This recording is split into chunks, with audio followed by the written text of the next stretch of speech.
Monday, 11th July 2016.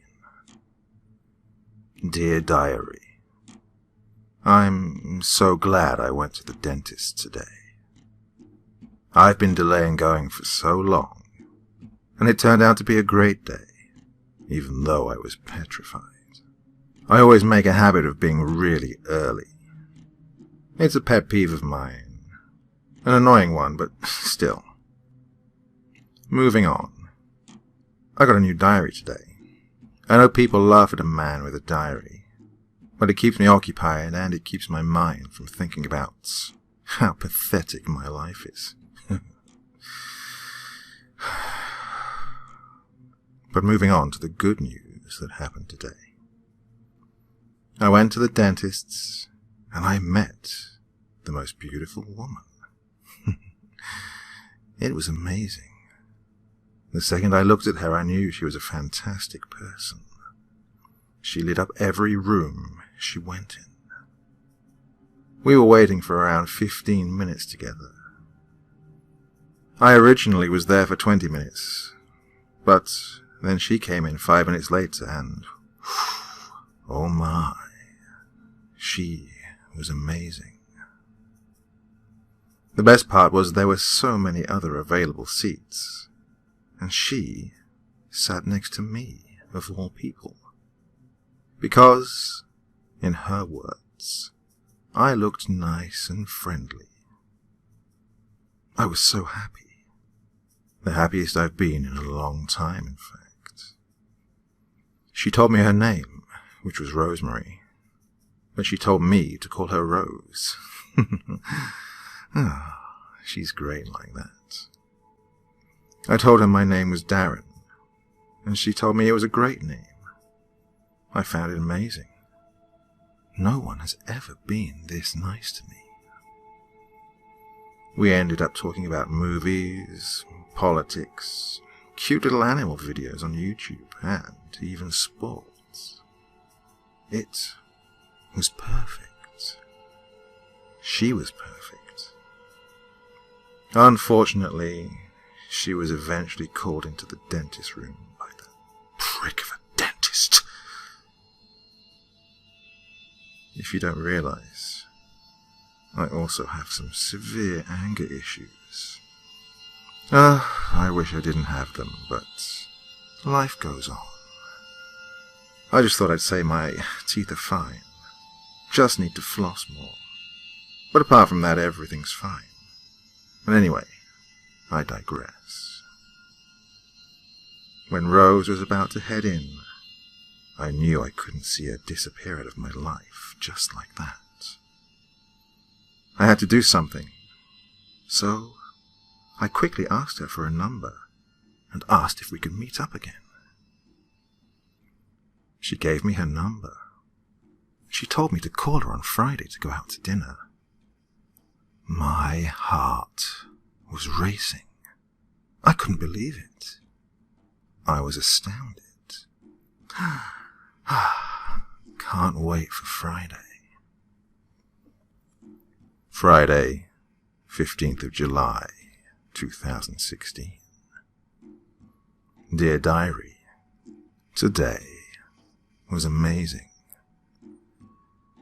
I called Rose at 4 p.m. A bit desperate maybe, but I couldn't care less. Unfortunately, she rejected me. Apparently some prick of a boss was giving her a hard time at work, and she was just so annoyed by him, she didn't want to go out. If I knew where that prick lives, I'd go to his house, knock his door, and stab him repeatedly till he bleeds to death. A man should never treat a woman as beautiful and intelligent as her like that.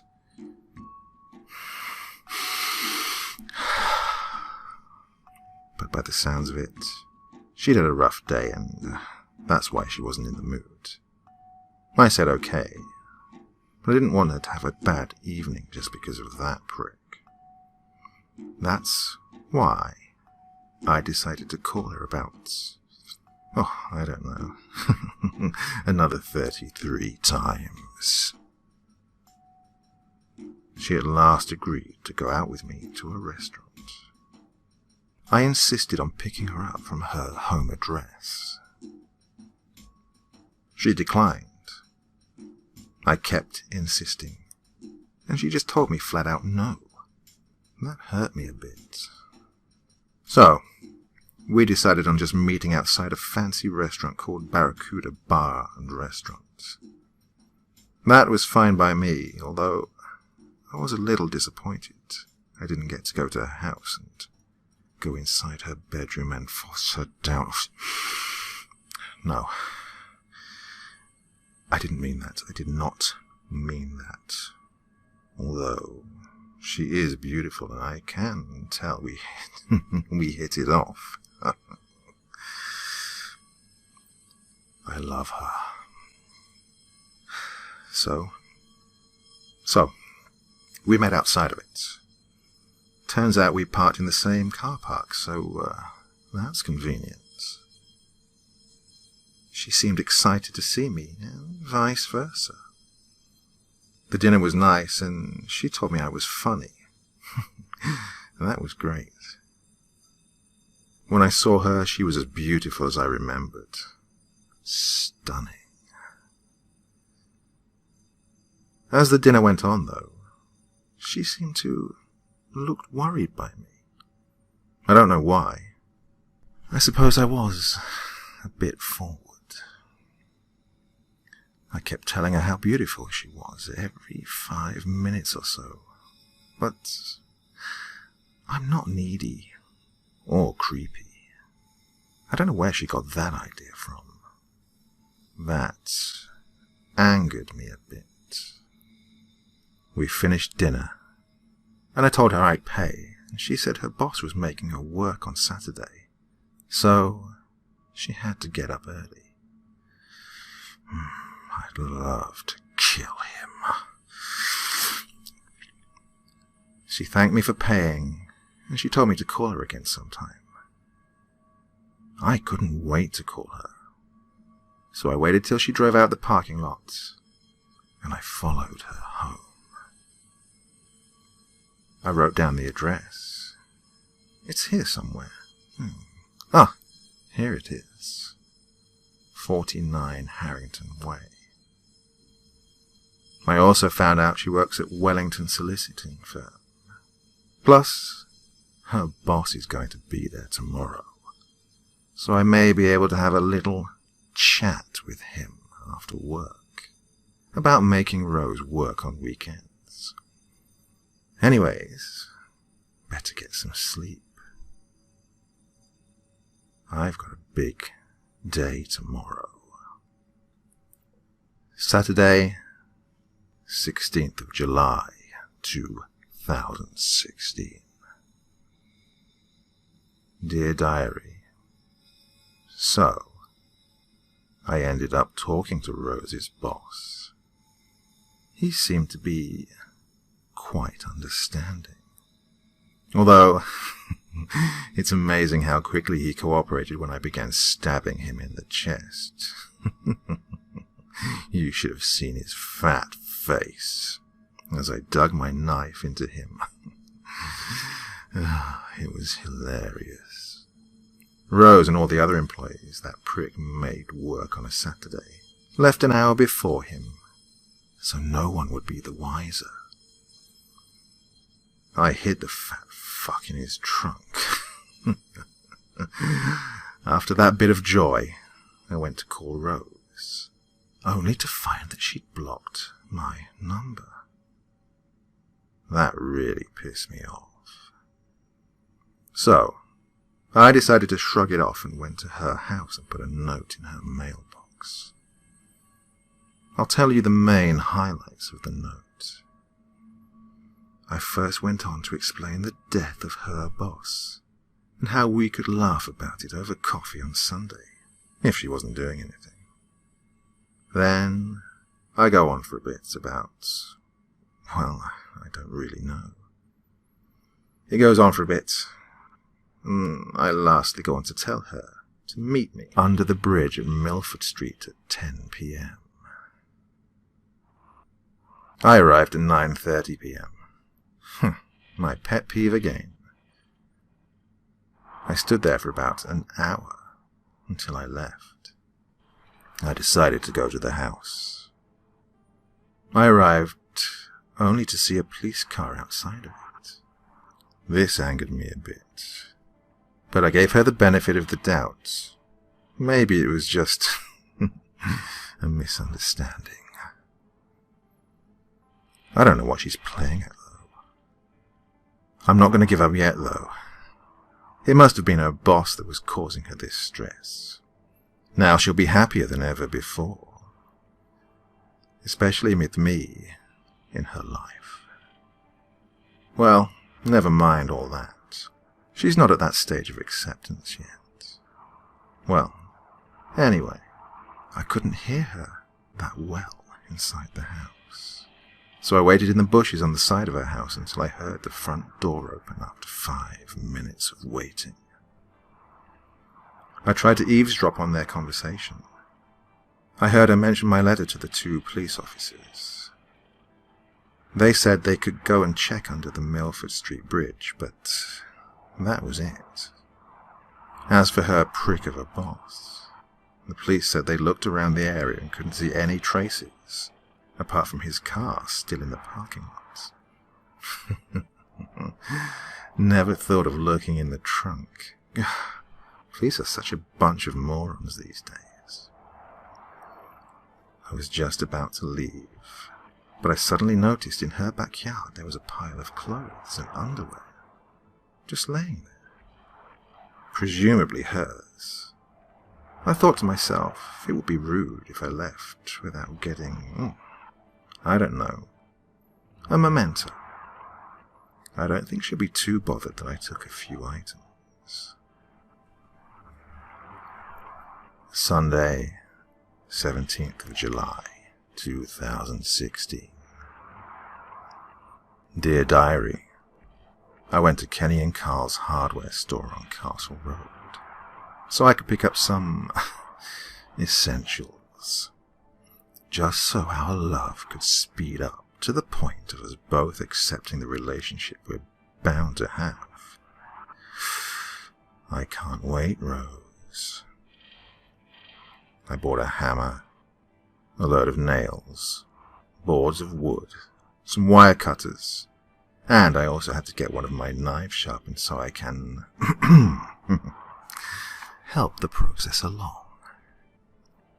The guy at the till just looked at me perplexed for making these purchases. I don't know why, I just want to show how much I love Rose. What's wrong with that? I stopped by at 5 p.m. to see if anything was happening over there. You know, just to check. I mean, it's not like I could afford for anyone to try and stop our love any more than those bastard police officers already have. Well, moving on, before I get even angrier. But never mind. I peeked into the house through the window, and I was able to view 2 people in their, I don't know, early 70s, who I later found out were her parents, going into her house. The window I used yesterday was still open, and I couldn't believe what they were saying. I overheard her thanking them for letting us stay in their house, so she doesn't keep getting harassed by this pervy creep, David, as she calls me in her words. I don't understand, Rose. Have I done something? What did I do? What did I do? So, I had to do the only thing I could think of doing. I waited until they left and went to follow her parents' car. I had to travel for an hour and found out their address was 22 Broughton Lane. I almost had a bit of a scare when I was about to run out of petrol. But it was fine. I made it there just in time.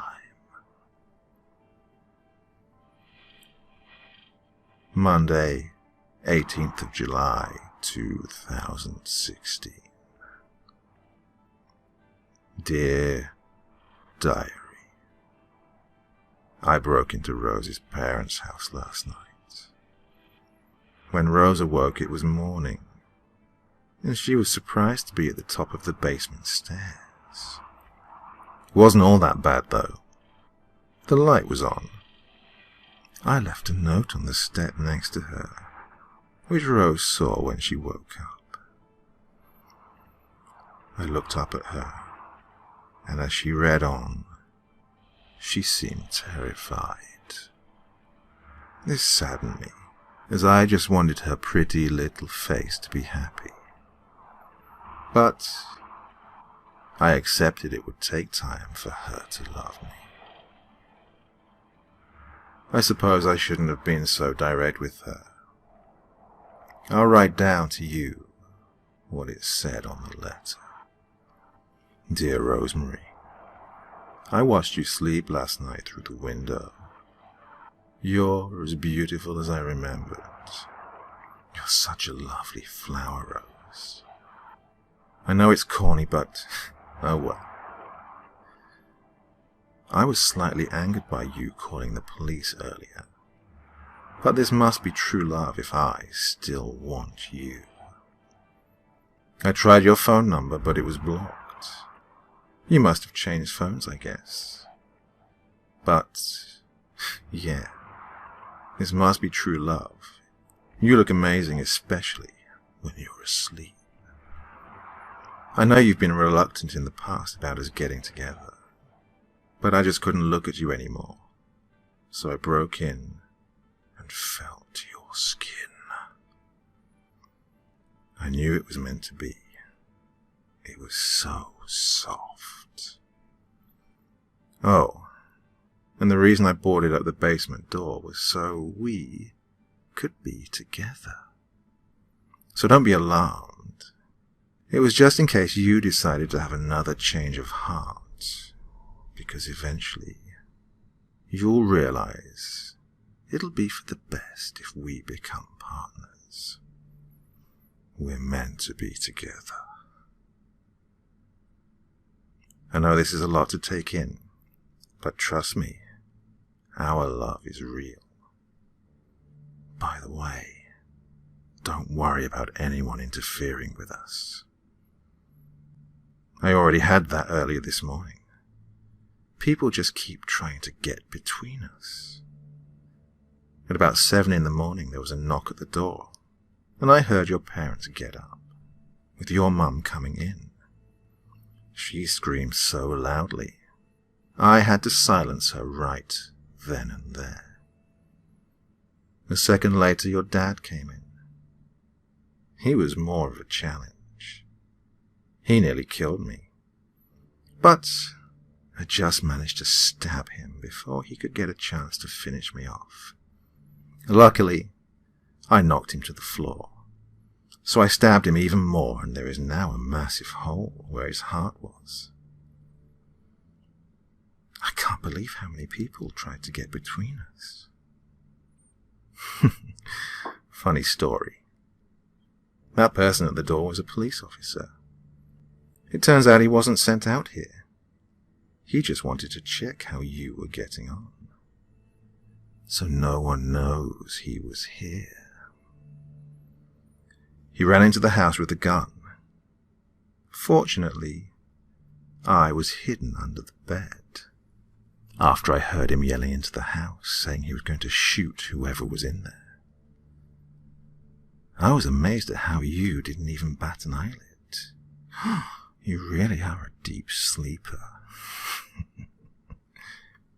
He looked into your room, and since I was under the bed, he thought I'd run into another room. He turned his back to see if I'd moved from my current location. That's when I jumped from under the bed and skinned the fat bastard alive. After that, I locked the front door, closed every curtain and every window, so no one would be able to look in or come into the house. I had to chop them up into little pieces and hide them under a sheet.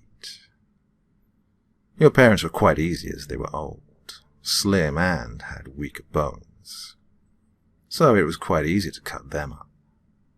Unlike that fat-ass policeman. It took hours to slice him up. An absolute fat prick. Every time I cut into him with my knife, the blood just squelched and sprayed all over me. I got the job done eventually. But as for the intestines, they wouldn't stay under the sheet. So annoyingly, I had to nail them to the ceiling. Just for precautionary reasons, in case of anyone finding out and trying to stop our love for each other. I love you, Rose, and I believe I've shown it by doing all of this just for you. As I said, I know this is a lot for you to take in, and I know you're going to be sad about losing your parents. So, I'll let you stay at the top of these steps as long as you want, if that's what it takes for you to get over your parents' deaths.